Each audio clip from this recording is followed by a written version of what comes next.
Well, thank you very much. Good morning.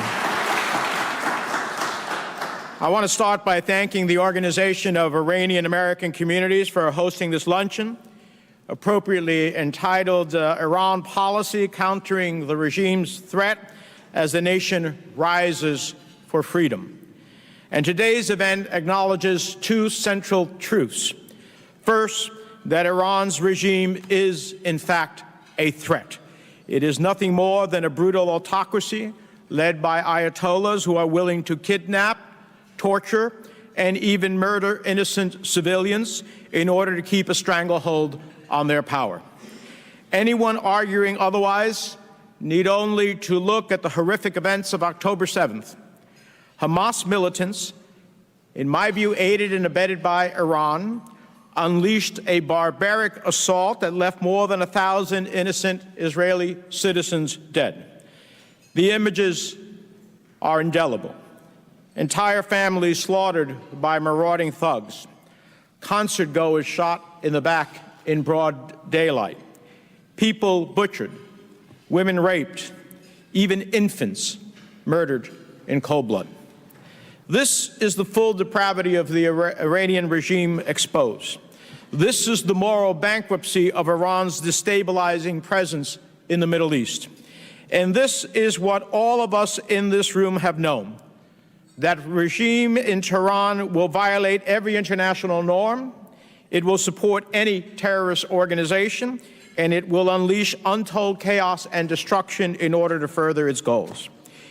If this is the first central truth of today's event, that the regime in Tehran is an existential threat to safety and security in the region, then the second fundamental truth is that the nation of Iran is yearning and rising for freedom.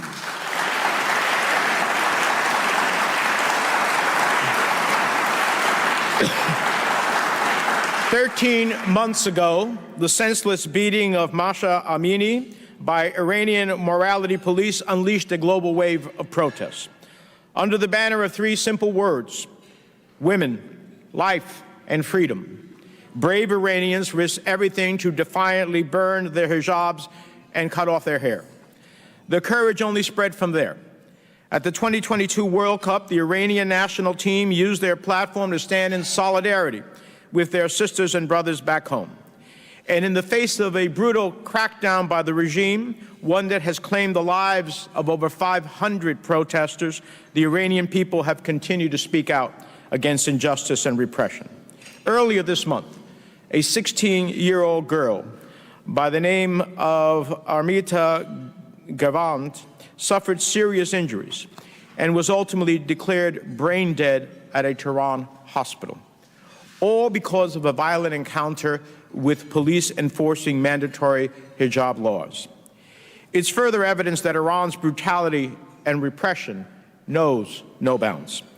And yet, in light of these daily assaults on democratic values, courageous protesters have taken to the streets, unmasking the lie that Iran's people support the current regime. Iranians all over the world, particularly young Iranians, have declared their commitment to the ideals of self-determination and human rights. And in the midst of enormous obstacles, support has only grown for a free and democratic Iran, an Iran that finally respects the civil and political rights of all of its citizens. In light of these two central truths, that the regime is an existential threat and that the Iranian people are rising for freedom, the question remains, where do we go from here?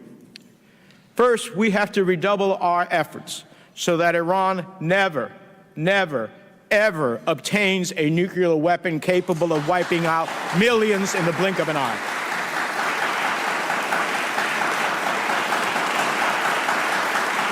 A nuclear Iran would be a catastrophe on the global stage, full stop. It's the reason why earlier this year I introduced bipartisan legislation that would continue to sanction Iran's ballistic missile program.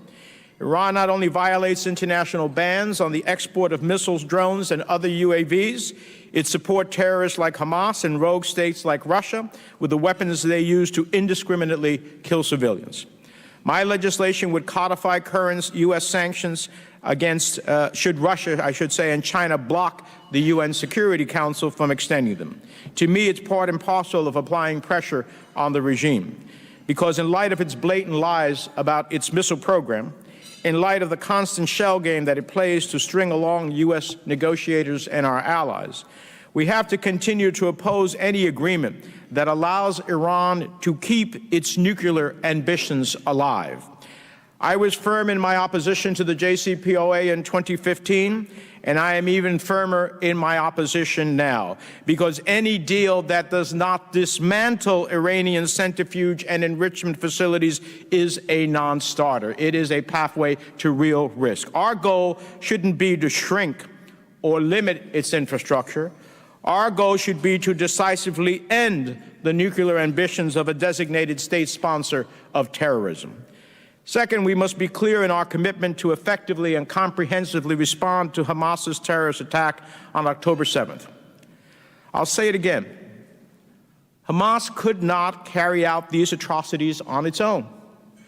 Iran's fingerprints are all over the barbaric scenes because Hamas does not possess the capabilities needed to carry out such an attack on its own.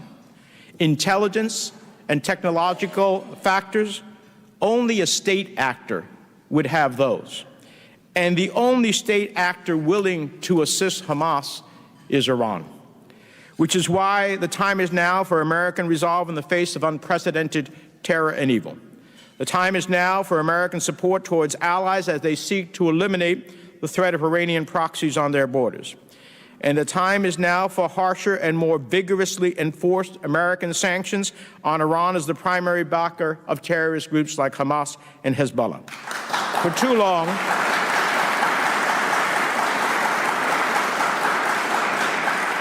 too long, Iran has supplied drones that are killing Ukrainians in their homeland. For too long, its spies have attempted to carry out assassinations of former American officials. And for too long, they have repressed and tortured friends, family members, and loved ones of people in this very room. Many of you have shared that story with me.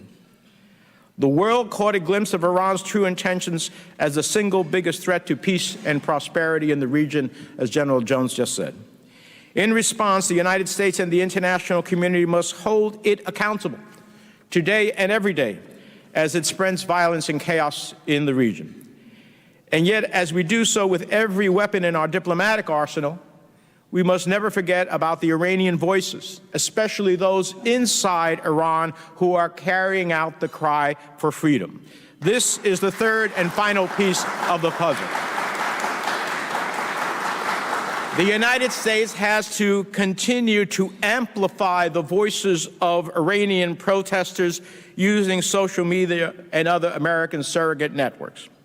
And to those who say we shouldn't advocate for Iranian protesters because it may seem like America is behind them, I say this: amplifying voices inside Iran so that they can be heard outside of Iran and around the globe is about Iranians protesting the regime.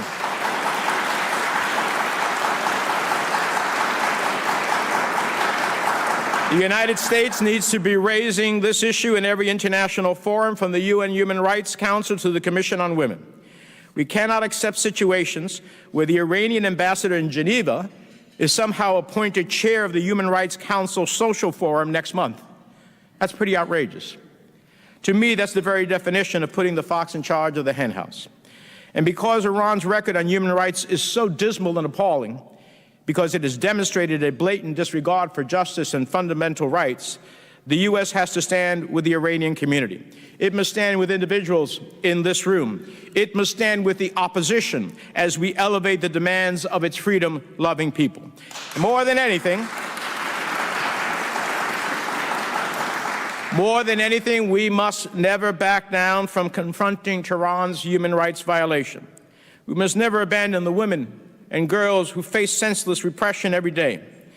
The all-inclusive, secular, democratic, rule of law Iran that Madame Rajiv speaks of is what we should all be aspiring for and trying to make happen. You have my hand in friendship in order to make that a reality. Thank you so much.